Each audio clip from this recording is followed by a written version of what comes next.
Įsivaizduok, gyveni be paskolų, be užknisančio boso, be kasdienių minčių, kaip sudurti galą su galu, nesidomi, kur nuolaidų akcija bulvėms, majonezui ar kiaušiniams, nestresuoji atidarydamas voką su sąskaita už šildymą, o tavo finansai auga, kol tu miegi, nes tavo pinigai uždirba tau pinigus. Tau belieka sugalvoti, kaip juos išleisti. Žodžiu, kaifas, o ne gyvenimas. Domina?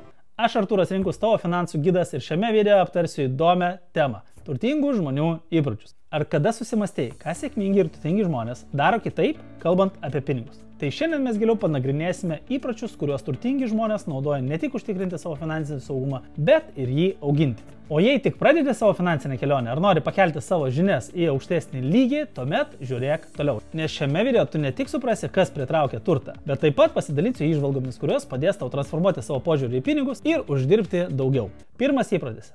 Turtingi nesiskolina brangiai. Tai nereiškia, kad turtingi kaip velnės kryžiaus vengia skolintis pinigus, bet jie tai daro protingai. Pirmiausia, tai turtingi išnaudoja pigias paskolas būstui. Strategiškai naudojant pigias paskolas iki 5% metinių palūkanų, tu gali padidinti savo investicijas į nekilnojamą turtą ir taip padidinti savo finansinį gerbūvį ilgajame laikotarpyje, nuo 5 iki 10 metų, nes turto kaina auga greičiau, negu tu sumoki palūkanas. Paskui turtingi skolinasi, bet nebrangiai. Ir tai yra didelis bet. Turtingi visiškai nesižavi greitaisiais kreditais. Na, tie, kurie yra trumpo laikotarpio, bet su kosminėmis palūkanomis. Tie, kurie gali greitai tapti finansinę naštą ir įsukti tave į sūkurį, kai vieną kreditą imi, kad padengtum kitą. Va to tai turtingi žmonės tikrai nedaro. Po to turtingi ima tik gerasias paskolas. Tai paskolos geriems tikslams. Pavyzdžiui, verslo augimui. Turtingi žmonės supranta, kad ne visos skolos yra finansinė našta. Kai kurios paskolos gali būti geras įrankis, jeigu reikia plėsti ir auginti verslą. Pavyzdžiui, jeigu verslas plečiasi į kitas rinkas, reikia investuoti į mokslo tyrimą į veiklą arba verslo operacijų plėtrą. Pavyzdžiui, naujos įrangos, patalpų ar žmogiškų išteklių plėtimo išlaidas. Tokia paskola tai gerai apsvarstyta rizika su verslo plano analize bei potencialu gauti didelę grąžą. Taip turtingi žmonės dar labiau gerina savo finansinę padėtį. Taigi, pagrindinė žinutė čia,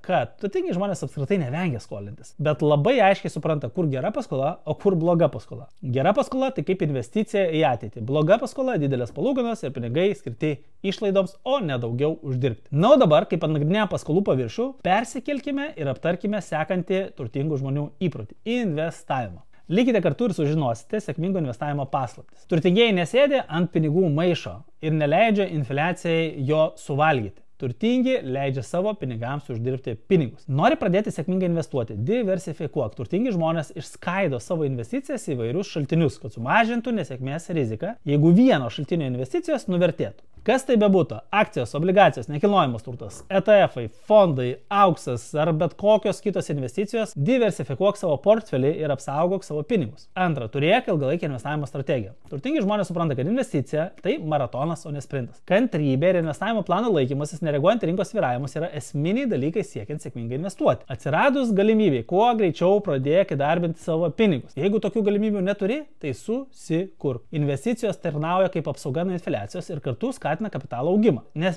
per ilgesnį laikotarpį metinė investicijų grąža gali svyruoti nuo 8 iki 10%. Žvelgiant į investavimo sritį, ypač tiems, kurie turi nedaug patirties, patartina pradėti nuo paprastesnių galimybių, pavyzdžiui, nuo ETF fondų. Iš esmės, jeigu siekia, kad tavo turtas augtų, svarbiausia yra protingai įdarbinti savo pinigus arba pasirūpinti, kad lėšos būtų laikomos ten, kur kaupiamos palūkanos. Turtingi žmonės gyvena žemiau galimybių ribos. Nors jie tikrai nesijaudina dėl kiekvieno kapučino mieste, bet aš nesu matęs ne vieno turtingo žmogaus, kuris nesuprastų kiekvieno euro vertės. Turtingi žmonės todėl ir yra turtingi, kad jie anksti suprato, kad turtingas juos daro likutis nuo uždarbio, o ne pats uždarbis. Gali daug uždirbti, bet jeigu viską išleisi, turtingų ilgai nebūsi. Pirmas punktas – biudžetavimas. Turtingi žmonės kruopščiai planuoja biudžetą. Jie žino, kur keliauja jų pinigai ir išmirtingai juos paskirsto. Biudžeto sudarimas padeda jiems sumažinti nereikalingas išlaidas ir surasti papildomų pinigų investavimui. Štai praktiniai žingsniai, kaip planuoti savo biudžetą. Pirmas žingsnis – suprask savo pajamas. Užfiksuok visus savo pajamų šaltinius, įskaitant darbo užmokestį, papildomą veiklą ar bet kokias kitas pasyvias pajamas. Tada suskaičiuok, kiek apskritai per mėnesį gauni pinigų.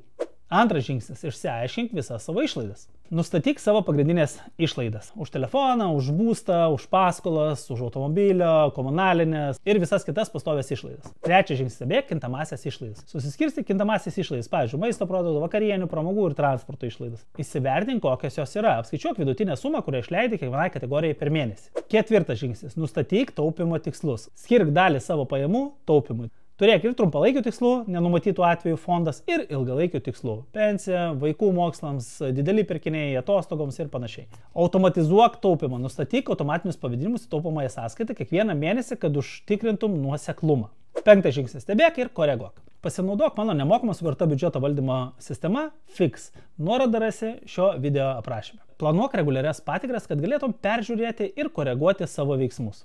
6 žingsnis - dalį pinigų skirk skubios pagalbos fondui kurti ir išlaikyti. 7 žingsnis - skolų gražinimas. Sudaryk skolų gražinimo planą. Nustatyk, kurios skolas atiduosi pirmiausia, kurias paskutinės. 8 žingsnis - planuok nereguliarias išlaidas. Pavyzdžiui, metinę prenumeratą, automobilio techninę priežiūrą ar medicininę apžiūrą. Kiekvieną mėnesį skirk nedidelę dalį pinigų šitam fondeliui. Pasitenkinimo atidėjimas. Tai dažnas turtingų žmonių bruožas. Užuot pasidavę impulsyviams pirkiniams, jie laukia ir priima gerai apgalvotus sprendimus. Tokia mąstysena užtikrina, kad pinigai bus išleisti tikrai svarbiems dalykams ir pradės siekti ilgalaikių finansinių tikslų. Štai keletas praktinių pavyzdžių, kaip tu gali įgyvendinti šį principą.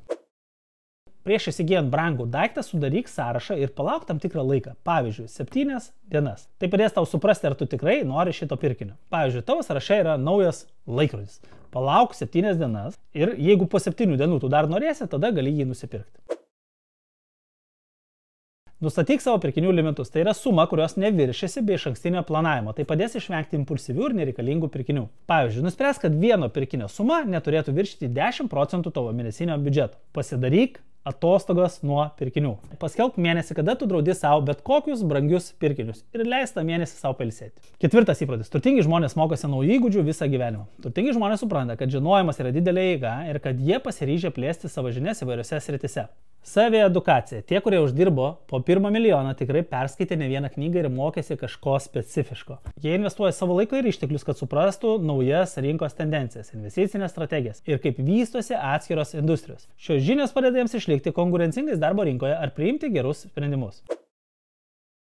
Turtingi žmonės yra atviri naujoms idėjoms ar besikeičiančioms aplinkybėms. Ar tai technologijos ar inovacijos, jų gebėjimas greitai vystytis ir pristaikyti prie pokyčių suteikia jiems pranašumą. Na ir galiausiai 5 paskutinis turtingų žmonių įprotis yra tarpasmeninio bendravimo įgūdis. Menas daugiau klausyti nei kalbėti. Turtingi žmonės supranta, kaip svarbu rinkti įžvalgas iš kitų. Atidžiai klausydamiesi jie gauna vertingos informacijos, perspektyvų ir net potencialių verslo galimybių. Tai įgūdis padedantis jiems priimti pagrįstus sprendimus, asmeninių ryšių kūrimas. Jie moka ne tik klausytis, bet ir užmegzti draugiškus ryšius. Turtingi žmonės supa save žmonėmis, kurie pritarė jų vizijai ir palaiko jų tikslus. O dar geriau, jei tie žmonės turi specifinių žinių, todėl turtingas žmogus gali pasinaudoti šiuo bendravimu. Socialinių ryšių kūrimas ir bendradarbiavimas tampa galingais įrankiais jų kelyje į sėkmę. Štai visi pagrindiniai turtingų žmonių įpročiai, padedantis jiems siekti finansinės sėkmės. Nesvarbu, ar tai būtų skolų vengimas, strateginis investavimas, gyvenimas ne pagal savo galimybės, nuolatinis mokymasis ar klausimosi meno įvaldymas, šie įpročiai yra turto kūrimo pagrindas. Spausk like mygtuką, prenumeruok kanalą Finansiškai raštingi ir iki susitikimo kitose video. Sėkmės.